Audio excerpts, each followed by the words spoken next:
Hi there, Geoff Coughlin, Scale Modelling Now. Good to be back with you, and I just wanted to show you a little technique that I use when I can only get primer that I'm looking for in a can. So in this case, we've got this Hawker Hurricane Mk.1 Tropical project underway, and we've got to the stage where I want to paint it. I want to paint it with Humbrol acrylics.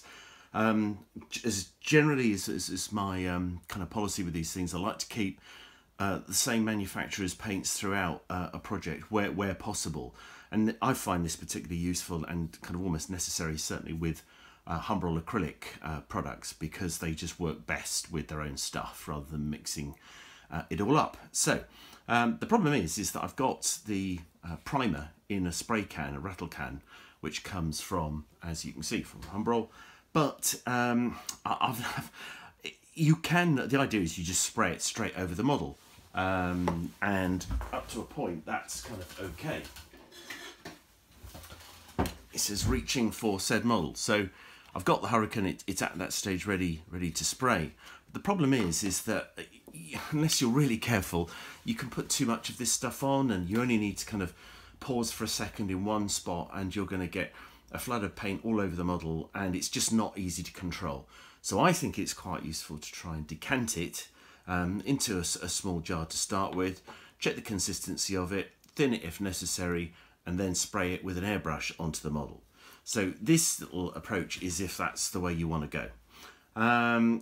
So of course you've now got to work out, well, how do I get the paint out of the can into some suitable container? And I've just got one of these little old jam jars that I picked up on one of my many trips away, and brought it home and cleaned it out, and they're great because they've got a sealable part on the inside of the lid, so actually they can be pretty airtight, and they won't, the paint won't last forever in here by any means, but you'll certainly get some days out of it, at least, possibly longer, if it's suitably thinned. So that's going to be the idea.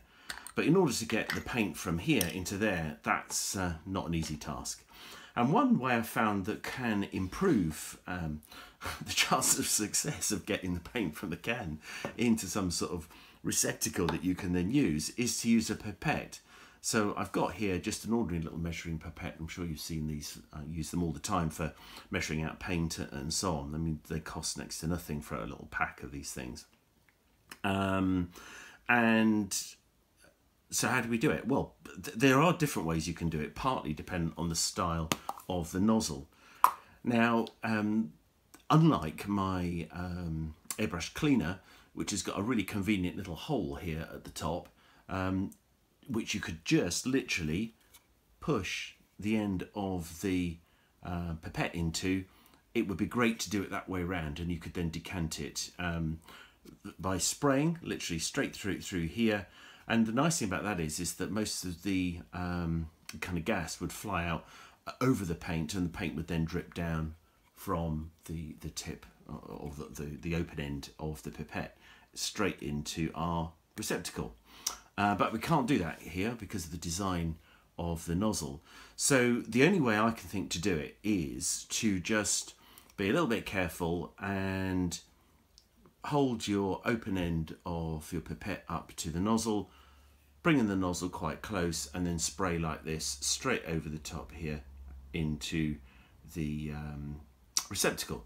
Now, you could get a bit fancy with this, and we could put a little bit of masking tape around that, and that might be quite a good idea. But I thought we could just give it a go to start with and just see how we get on. So I have given this can a bit of a shake already. I've been going for a couple of minutes, and there's nothing more boring than watching somebody shake a can of paint, so we're not going to do that.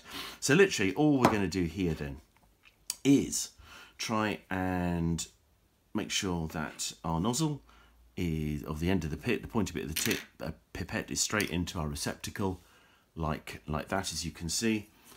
Get our nozzle here straight over the open end, as close as we can get. Try and make a reasonable seal just with your fingers here, and gently kind of spray.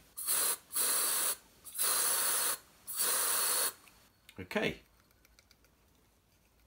Ideally you should do this outside, certainly in a well ventilated room, because it's all a little bit pongy in the great scheme of things, and that's mostly, I think, the propellant that goes inside the can.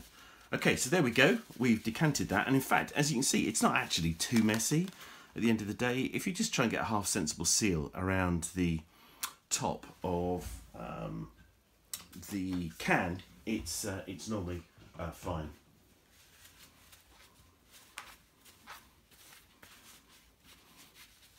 Okay, so there we go. There's our paint.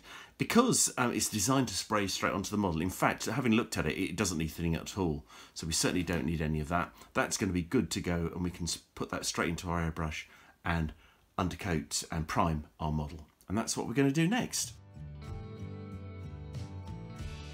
It's time to prime the Hurricane now, and you may have seen in the previous video, we've decanted some of the Humbrol acrylic grey primer into a container, and then just using a pipette. As you can see here, all I've done is just load up my airbrush, so we're kind of good to go with that. It's ready thinned, it doesn't need any more thinning, and all we need to do is just carefully start laying that on. Still 17 psi, works really well for me, and spraying this particular paint.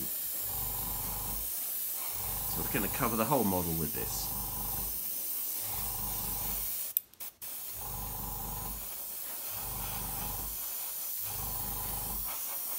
As you can see, it certainly goes on nice and smoothly.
Okay, well there we go. That just needs a bit of a top up, but you get the idea. There's no need to kind of press on with that. But what we have here is, I'm not going to touch it just yet, but it's a nice smooth finish that's going on there. So we'll do the whole model with that, and then we'll use some Micromesh pads. I don't know if you've seen those, some Micromesh polishing cloths, just to kind of work the surface a little bit, just to make sure it's ultra smooth, ready for the next step of the process, which is quite exciting. We're going to do some paint chipping on this, but that will all become clear in a moment. So there we go. Hope you found that useful.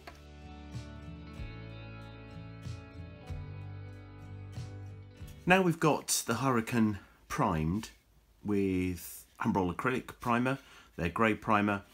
Just giving it a quick blast with the hairdryer, and we're about sort of 15 minutes after it was sprayed, and it's certainly dry enough now to do the next step in the process, which is to just smooth the surface off a little bit more, because whenever you put on primer, or usually when you put on primer, it has a very, very fine but grainy texture to it.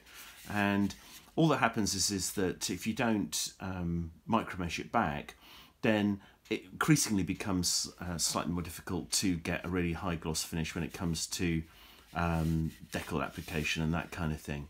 So for me, I think this is an important part of the process, and also it does show up any odd little blemishes that there might be that we might need to come back and retreat. So for me, I came across this set from Allclad 2. They do a really neat little pack of all these different grades of Micromesh, and all they are polishing cloths. And you get a little bit of sponge in the pack, and I've got various cloths here that I've put either added to or have built up over the years. So what are they? Essentially what they are kind of fabric backed, almost kind of rubber in composition really, polishing cloths that have got extraordinary grades. So we've got things here from 3,200 grade, 3,600, 6,000. So it's starting to get really smooth there. And they go beyond that to 8,000 grade.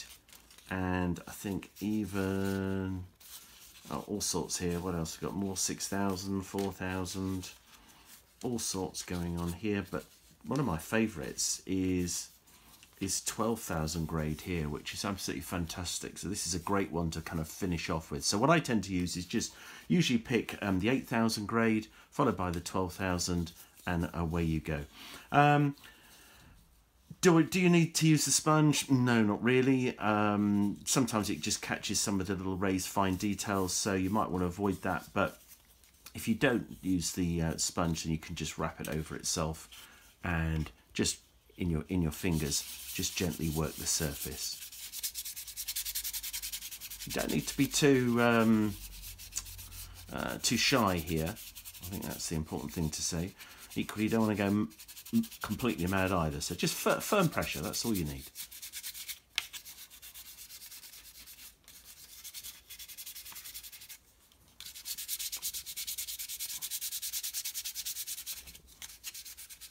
Consider I do with you can see that you can begin to see that where you've been and where you haven't been. You start to get this change in colour. It usually goes a little bit lighter, and you start to see the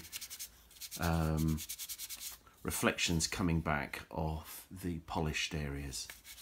So the front of the Hurricane and the wings, the larger part of the wings, are metallic, and of course you've got these fabric rear sections. So I'm going to do a little bit more polishing on the metallic areas because I think that will just help us later on, as I said, to create this nice sort of very smooth finish that we're looking for. But you can see just with that little bit of work there, what you end up with is a really smooth finish to the primer, which is just a great key for the paint that's going to follow. I don't want to go kind of like completely mad, because if you make it too shiny, then you probably end up with very little key at all in terms of the paint actually being able to adhere. But this is great for removing any kind of excess pigment from the primer and gives us this nice smooth finish.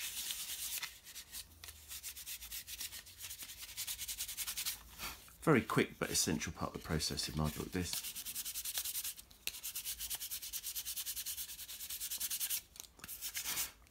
It really is bizarrely tactile, this really. Just putting your fingers over your hands are absolutely smooth as a baby's bum, somebody once described that as, well, whatever. But you get the idea.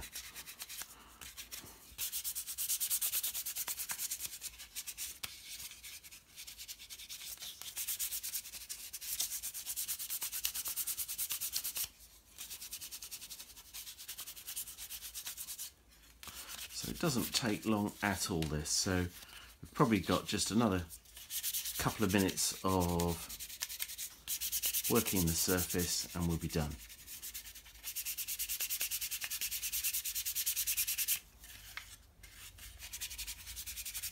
You can see as you work it does come off onto the pad. There we go. See, I'm of the opinion now that actually the 12,000 is not really necessary, so I'm not going to bother with that. Sometimes if I want a higher shine, then just add the 12,000 over that and it will become extremely shiny. But as I said, that's not always ideal to have such a shiny surface, because I do want to provide some key here for the paint.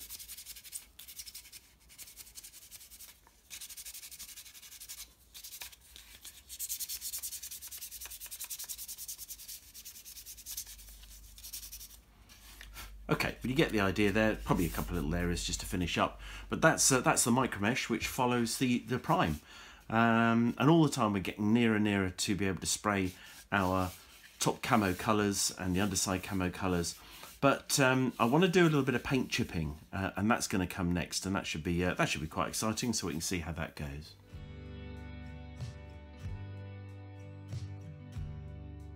So we're moving on now with the Hurricane build, and the priming is all done. We've micromeshed the surface, and you would have seen that from the previous videos in the series.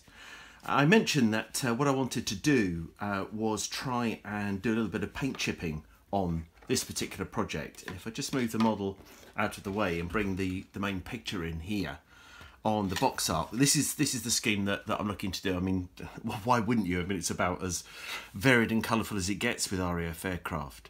But you see, even with the artwork here at the wing root, you can see some chipping, which is very common on fighters of the period. And also you've got this leading edge strip on either side, which is actually supposed to be aluminium, and it rolls around the front of the fuselage, the engine cowl, and it also has these mottling, this kind of mottling thing going on here.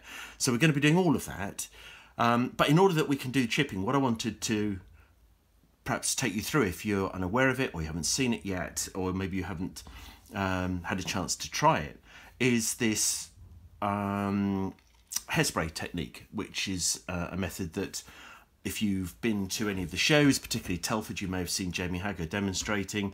We've got some videos as well in scalemodelingnow.com in the techniques bank there around it. But focusing here on the project to hand,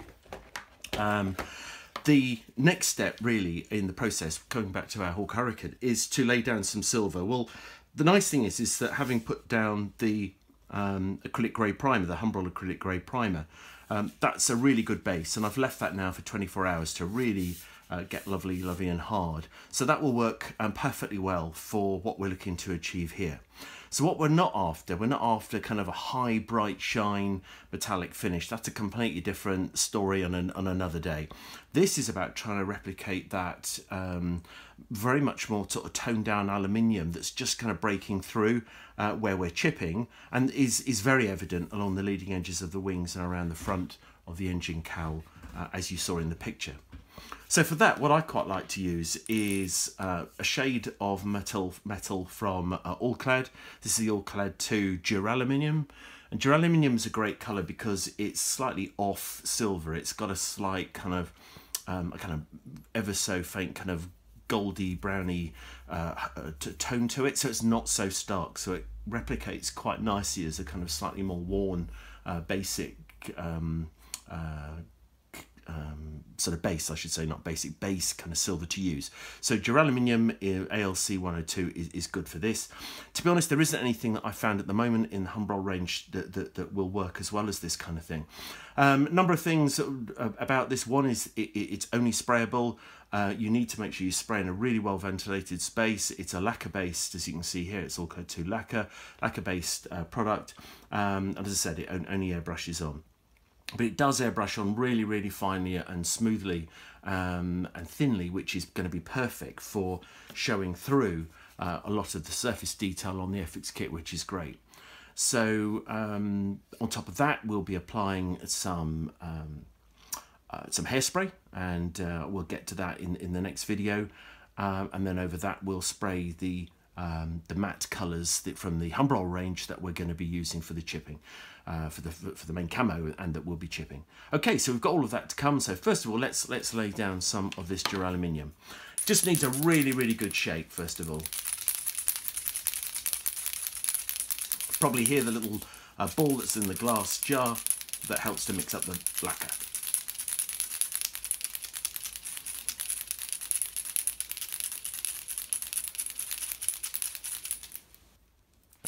So you'll know that that's all mixed up when there's no pigment on the bottom, and you can just see it's all nicely mixed. But hopefully you can again see there's a really nice kind of deep, rich aluminium colour to the lacquer.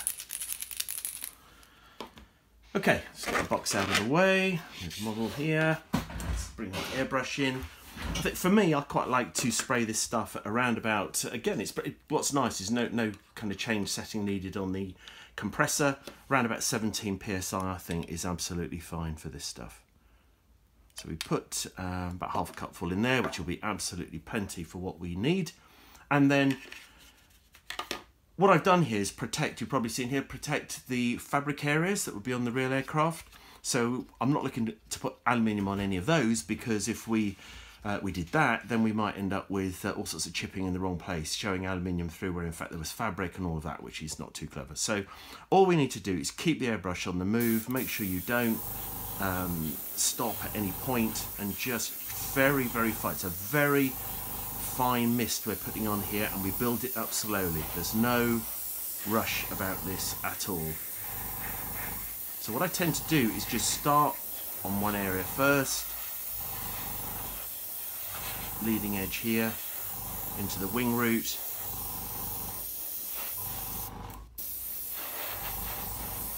doing that nice and slowly.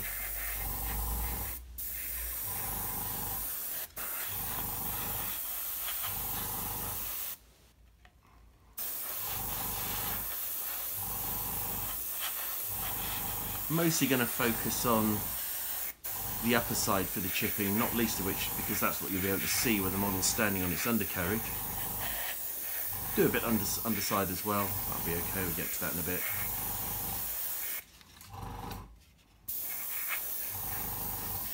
What I find useful is to try not to lay it on too thickly. This is really important. Just gently build it up, and as you can see here, I've done like a first pass, which is not the finished look, but first pass around the areas first, and just keep working away. And by the time we've finished all the areas that I want to put the dura-aluminium down on, we can go back and start going back over the original areas, and you just keep going until you've built up the depth that you're looking for.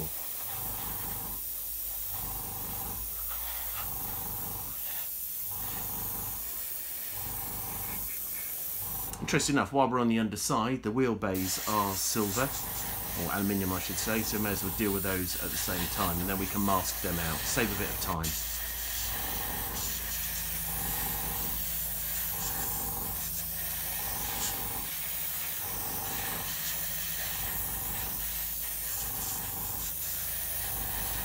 Come back and put a bit more down on there in a minute.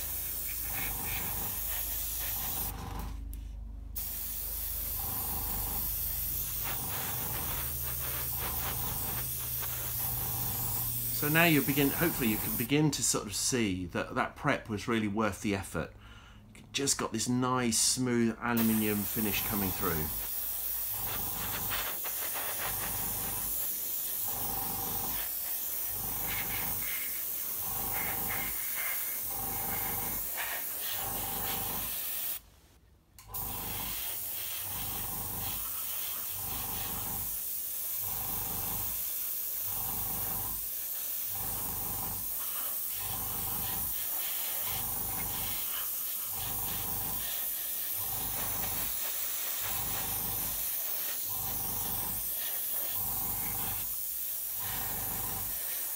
Go back for sort of round two really. Already it's getting nice and sort of more solid looking.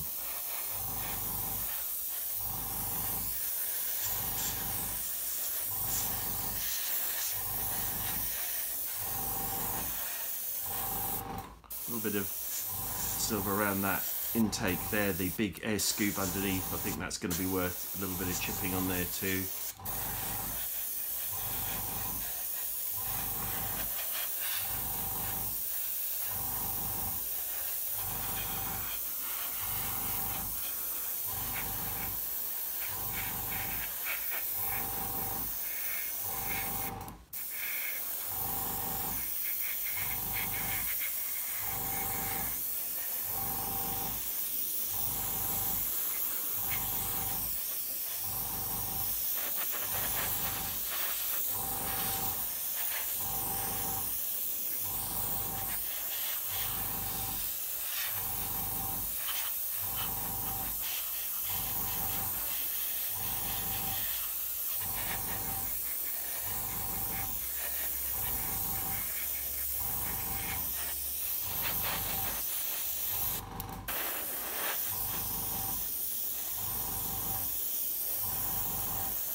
Okay. Well, there we go. I thought I'd just run the camera there to the end of the process, just so you could see in real time how long that all takes. I'll probably just top up the airbrush in just a minute and just add a little bit more here around the cockpit access there. But there's more than enough there, I think, for you to see. Really nice, hopefully a really nice sort of smooth look. And that's the base that we're looking for. So what we'll do is, you could push it a little bit. You could get the hairdryer out. You could dry all this off and then go straight into the hairspray, and then you could put the matte colours on top of that. But for me personally, I'd just like to leave this all overnight just to really dry rock hard. That's just me being a bit overcautious. But as Jamie demonstrated at the demos at Telford, if you had a chance to see those, then how quickly you can actually do it. But there's no need to push it in my book. No need at all to push it. So there we go. Hopefully you enjoyed that. So we'll leave that and we'll come back and we'll get on with the hairspray weathering.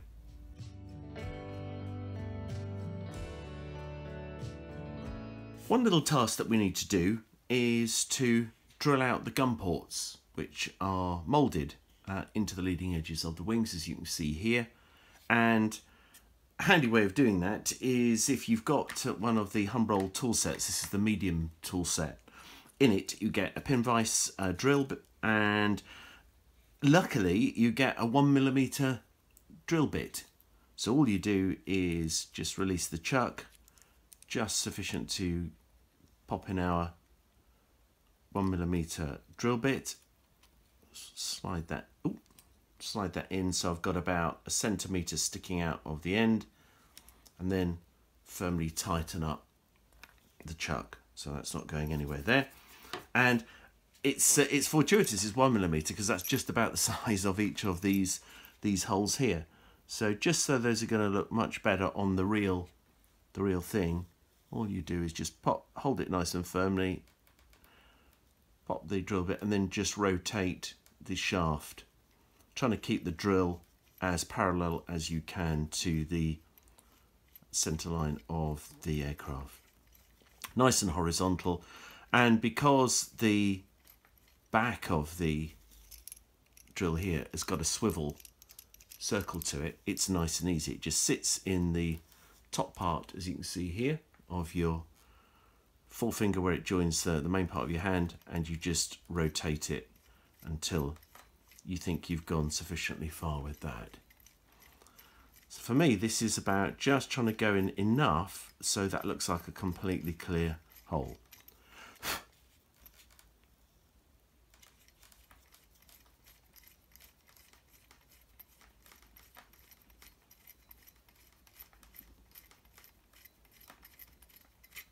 There we go, and that's just popped through.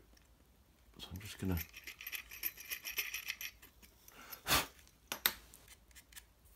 there we go. So you just get an idea there, just having a look at the holes. So you can see that hole looks much better than just the indentations that are here. So we'll go on and just drill out the next 3 there, and then the 4 on the other side, the right hand wing here.